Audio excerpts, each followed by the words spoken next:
My fiancé announced, "I want a prenup. I'm not risking my future on you." I nodded, smart thinking. Then I had my lawyer draft one that protected everything I'd built. Her lawyer's call when they realized I had 6 times more assets than she did was priceless. Original post. I'm Andrew, 35, and last Tuesday I was sitting across from my fiancée, Melissa, 29, at our usual spot downtown when she dropped the bomb. We've been living together for 8 months, dating for 2 years total. The wedding's planned for next fall. "Andy, we need to discuss something important," she said, pushing her quinoa salad around. I could tell from her tone this wasn't about picking centerpieces. "Sure, what's up?" She straightened up, put on what I call her boardroom face. "I want a prenup." I set down my burger. "Okay. I'm serious. I've worked too hard to risk losing everything in a divorce. My parents went through hell when they split, and I watched my mom struggle. I won't be in that position." "Makes sense," I said, taking a sip of my beer. She looked surprised. "You're not upset?" "Why would I be? It's practical." Melissa relaxed, actually smiled. "Thank God. I was worried you'd take it personally. It's just, I need to protect what I've built. I make $85K plus bonuses. I've got the condo, my 401K. I mean, you're doing well with your consulting work, but..." She didn't finish, but the implication was clear. She thought she was the primary breadwinner at $85K versus what she assumed was my $65K consulting income. Totally understand. Smart thinking, actually. She reached across and squeezed my hand. "You're amazing, Andy. Most guys would be offended, but you get it. I can't risk my future on anyone, even you." That stung a little, not gonna lie, but I kept my poker face. "So how do we do this?" My lawyer's drawing up the paperwork. Standard stuff. We each keep what we bring in. No alimony. Separate property stays separate. Should be ready next week. "Sounds good. I'll have my lawyer review it." She laughed. "You don't have a lawyer." "I'll get one." The rest of dinner, she was practically glowing, talking about how mature we were being, how this would actually strengthen our relationship because there'd be no financial concerns hanging over us. What Melissa didn't know was that I'd been keeping my financial life very quiet. She knew I did tech consulting, but thought I was just another mid-level contractor making decent money. She'd never asked for specifics, and I'd never offered. See, over the past 15 years, I'd built something. Started consulting fresh out of college, lived below my means, invested consistently. 5 years ago, I developed inventory management software that I licensed to a hospitality group. The patent royalties bring in about $8K monthly. Then there are my 2 rental properties, my investment portfolio that's been growing since I was 22, and the sale of my previous consulting firm for $750K 3 years back. The thing is, I kept my spending conservative despite the growing income. Instead of lifestyle inflation, I kept investing. My portfolio hit $800K last year, but you'd never know it from my lifestyle. I drive a 2018 Honda Civic, live in a nice but modest apartment, shop at Target. Why? Because I learned early that money makes people weird. I wanted someone to love me for me, not my bank account. Melissa, on the other hand, loved talking about her success, made $85K managing marketing campaigns, had a nice condo with a hefty mortgage, leased a BMW. To hear her tell it, she was climbing the corporate ladder fast. That night, I called my college buddy Justin, who's now a family law attorney. "Justin, I need a prenup drafted." "Finally telling Melissa about your portfolio?" "Nope. She wants a prenup to protect her assets from me." Justin laughed so hard I had to pull the phone away from my ear. "You're kidding." "Dead serious." "Let me get this straight. She makes what, 85K, and she wants to protect herself from you?" "That's the plan." "Andy, you're pulling down what, 200K plus with the royalties and consulting?" "More like 240K annually, but yeah." "And she has no idea?" "None whatsoever." This is going to be interesting. Update 1. Justin sent me to Helen Bradford, a prenup specialist who looked like she could negotiate peace treaties before lunch. "Let me understand this," Helen said, reviewing my financials. "Your fiancée thinks she's protecting herself from you?" "Apparently." She looked at the numbers again. "You have approximately 6 times her net worth. Closer to 7 times if you count the patents and projected rental income over the next 5 years. Helen smiled. This is going to be interesting. Meanwhile, Melissa was getting excited about the prenup.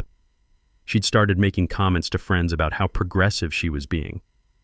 At a barbecue last weekend, she actually said, "I told Andy straight up, I'm not risking my future on him, and he totally understood because he knows I'm the primary earner."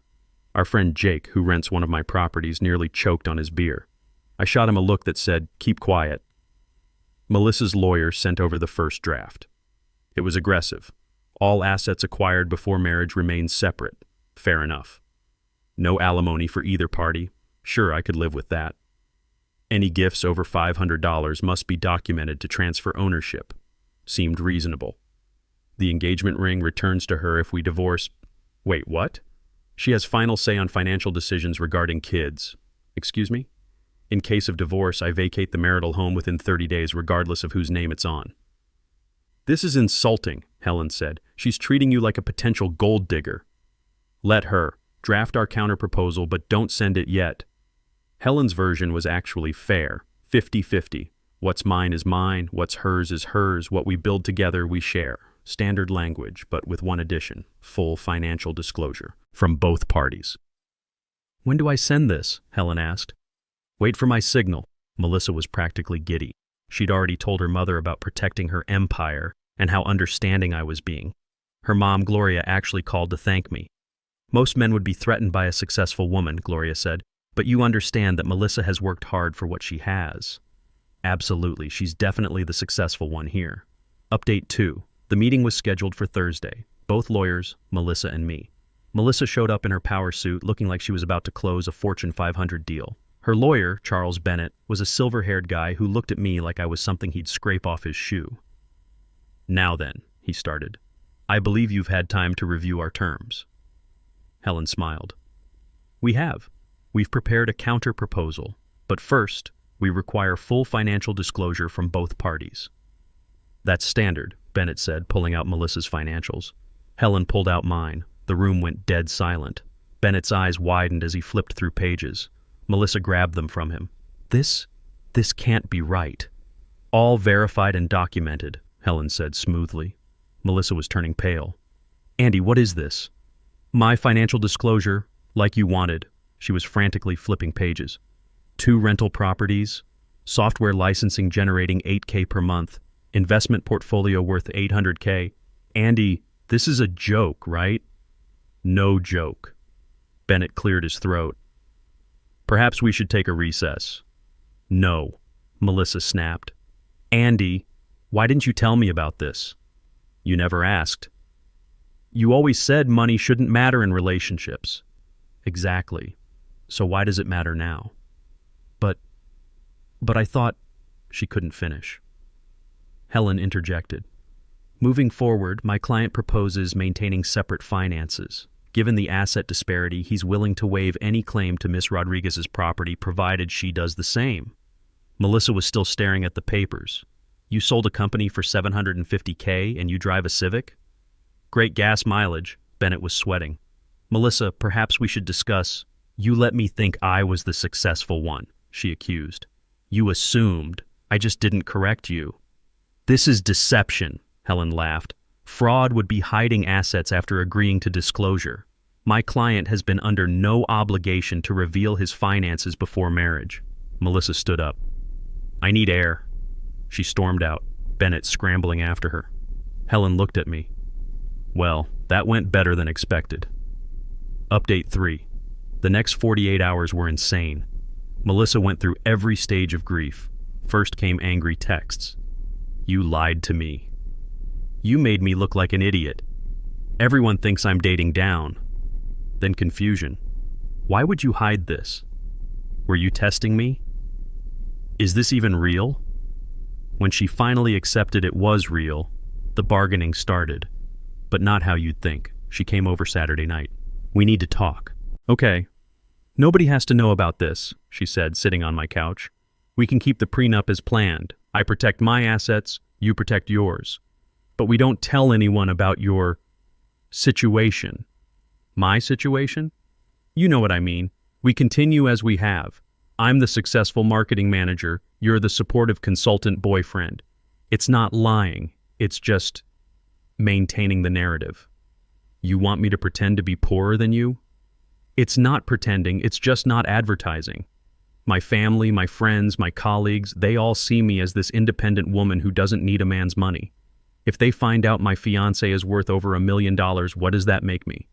Still Melissa Rodriguez? No, it makes me the woman who's marrying up, the one who got lucky, the gold digger. The irony was so thick you could cut it with a knife. So what exactly are you asking? Sign the prenup, keep finances separate, but don't tell anyone about your money. Live like you have been. I wasn't pretending, Mel. I just lived my life. You're asking me to actively lie. She stood up. I need time to think. 2 days later, her mother called. Andrew, Melissa told me everything. Did she? How could you deceive her like this? She thought she was with a simple, honest man. I am simple and honest. You're a millionaire pretending to be middle class. You trapped her. Gloria, I never pursued Melissa. She pursued me. Remember that coffee shop near her office? She said I looked safe and approachable. Silence. She's humiliated, Andrew? Because I have money? Because you let her believe she was the superior one financially? I never said I was poor, she assumed. You should have corrected her. Gloria hung up. Update 4. Thanks for all the support, guys. The comments about red flags really hit home. Melissa decided to involve her friends, called a meeting at her friend Jessica's apartment, what I can only describe as an intervention. Andy, Jessica started, we understand you're upset about the prenup. I'm not upset about the prenup, but this deception has to stop, added her friend Courtney. Pretending to be rich to make Melissa look bad, that's manipulative, said the third friend, Brianna. I actually laughed. You think I'm pretending to be rich? We did some research, Courtney said, pulling out her phone. There's no record of you selling any company. Your LinkedIn says you're a consultant, because I am a consultant. Making $8,000 a month from patents? Brianna scoffed. Helen had warned me this might happen, so I came prepared. Pulled out my banking app, showed them the balance, the monthly deposits, the property tax statements from the county for my rentals. Dead silence. Holy shit, Jessica whispered. So what's the problem now? I asked. Courtney looked at Melissa. Girl, he's loaded. I know, Melissa snapped. Then what's the issue? Brianna asked. The issue is he made me look like an idiot for 2 years. I've been explaining basic investing to him, talking about building wealth, and he just sat there taking notes like some eager student. Actually, I said, you had some good insights about content marketing ROI. Don't. Jessica was doing math in her head. Wait, if he has all this money, why does he want to marry you? The question hung in the air like a toxic cloud. Melissa turned on her friend. What's that supposed to mean? I mean, no offense, but if he's that rich, he could date anyone. Models, executives, anyone. So I'm not good enough? That's not... I'm saying maybe he actually loves you, Jessica backpedaled. For you. Or maybe it's some twisted game, Melissa shot back. Rich guy pretends to be poor, finds a successful woman, makes her fall in love, then pulls the rug out. That's insane, I said. I fell in love with you because you were ambitious, funny, and we had great chemistry. Your money never mattered to me either way. But you let me believe I was better than you. You sat there while I condescended to you about finances. You chose to believe that. And honestly, the fact that you need to feel financially superior to your partner says more about you than me. She slapped me, hard. Her friends gasped. I stood up. We're done. Andy, wait, Jessica called, but I was already gone. Update 5. For those asking about the aftermath, it's been a wild ride. Melissa showed up the next morning with coffee and what she called an apology. I shouldn't have hit you, but you have to understand how this looks. A week ago, you wanted a prenup because you didn't want to risk your future on me. Now you're upset that I have money. Make it make sense. She pushed past me into my apartment. For the first time, she really looked around. The original artwork I'd told her were prints from Target, actually pieces from local artists. The watch I always wore, understated, but expensive. Even the coffee maker, high-end but designed to look simple. God, it was all there, wasn't it? I never hid anything, I just didn't flaunt it. She sat down on my couch, the one she'd always complimented for being surprisingly comfortable for IKEA. It was actually a 4K custom piece designed to look modest. The wine you brought to my parents' anniversary dinner, that 2015 Bordeaux, you said it was on sale. It was, down from $180 to $150. She put her head in her hands. I'm such an idiot. You're materialistic, Mel. There's a difference. Her head snapped up. Excuse me? You've always measured people by their bank accounts. When you thought I had less, you were condescending. Now that you know I have more, you're angry. Either way, it's about money. That's not true. Remember your company party? You introduced me as the simple guy who keeps me grounded. Or when we ran into your ex-boyfriend and you told him you were into normal guys now, not pretentious rich jerks. Silence. I have a proposal, I said. Let's sign the prenup, your version. The one where you keep everything and I get nothing. Then let's get married. Her eyes lit up. Really? One condition. We tell everyone the truth about my finances. The light died instantly. I can't do that. Why? Because then everyone will know I'm marrying a rich guy. So? You don't understand. My brand, my reputation at work, people respect me because I'm this self-made woman who doesn't need a man's money. Your ego. My career. If my colleagues think I'm just another woman who married money, it undermines everything I've worked for. Client meetings, presentations, networking events. They'll all see me differently. The desperation in her voice was actually sad. So, what are you asking? Keep everything separate, sign the prenup, but don't tell anyone about your money. We can make it work. You're asking me to hide who I am for the rest of our marriage. You've been doing it this long. I wasn't hiding, I was just living my life. You're asking me to actively participate in a lie. She stood up. I need time to think. That afternoon, Bennett called Helen. My client would like to proceed with the original terms, with one addition, a non-disclosure agreement regarding your client's assets. Helen was on speaker. She wants him to sign an NDA about his own money? To protect both parties' privacy, Bennett said weakly. Helen laughed. Your client wants my client to legally hide his wealth so she can maintain a false narrative to colleagues and potential business partners. That's misrepresentation at best. Tell Melissa it's a hard no, I said. Full transparency or no wedding. 2 days later, Bennett called again. I'm withdrawing from representation. Why? Helen asked. My client wants me to draft documents that would essentially facilitate misrepresentation to business associates and investors. I can't be party to that. When Melissa found out her lawyer dropped her, she went nuclear, showed up at my office, something she'd never bothered to do in 2 years. My assistant buzzed me. Mr. Caldwell, there's a Melissa Rodriguez here without an appointment. My office is nothing fancy, but it's professional. Corner unit, decent view. When she walked in and saw the setup, she just stood there. This is your office? Has been for 3 years. How much does this cost? About $3K a month? She sat down, deflated. I really never knew you at all, did I? You knew me. You just didn't know my bank balance. That's part of who you are. Is it really? I'm the same guy who binge watches Netflix with you, who brings you soup when you're sick, who listens to your work drama for hours. The money doesn't change any of that. It changes everything. Every time we went out and I insisted on paying for dinner because I made more. Every time I gave you financial advice like you were some clueless kid fresh out of college. Every time I talked about our future and how I'd support us both if your consulting work slowed down. You must have been laughing at me. I was loving you. While I made an ass of myself. She started crying. Real tears this time. I can't do this, Andy. I can't marry someone who makes me feel small. Mel, I never made you feel small. You feel small because you based your entire self-worth on being richer than your partner. That's on you, not me. So that's it? 2 years? Just gone? You ended it when you decided your image was more important than our reality. I need to protect what I've built. What you've built is an ego that requires you to feel superior to the person you supposedly love. That's not protection. That's insecurity. She wiped her eyes. I worked so hard to get where I am. People look up to me at work. I give presentations to executives. I'm somebody. You're somebody with or without my money being a secret.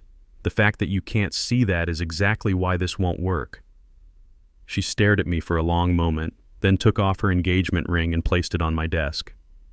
I guess we're both protecting our futures now. After she left, I sat there looking at the ring. 3 years of my life, reduced to a piece of jewelry on a desk.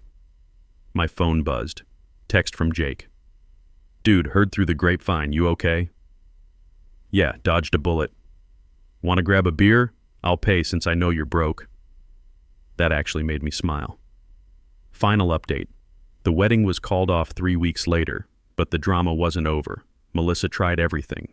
First, she sent her mother to negotiate. Gloria showed up at my apartment with a bottle of wine and a proposition. Andrew, let's be reasonable adults about this. I'm listening. Just don't mention your money for the first year of marriage. Let Melissa establish herself at her new position first.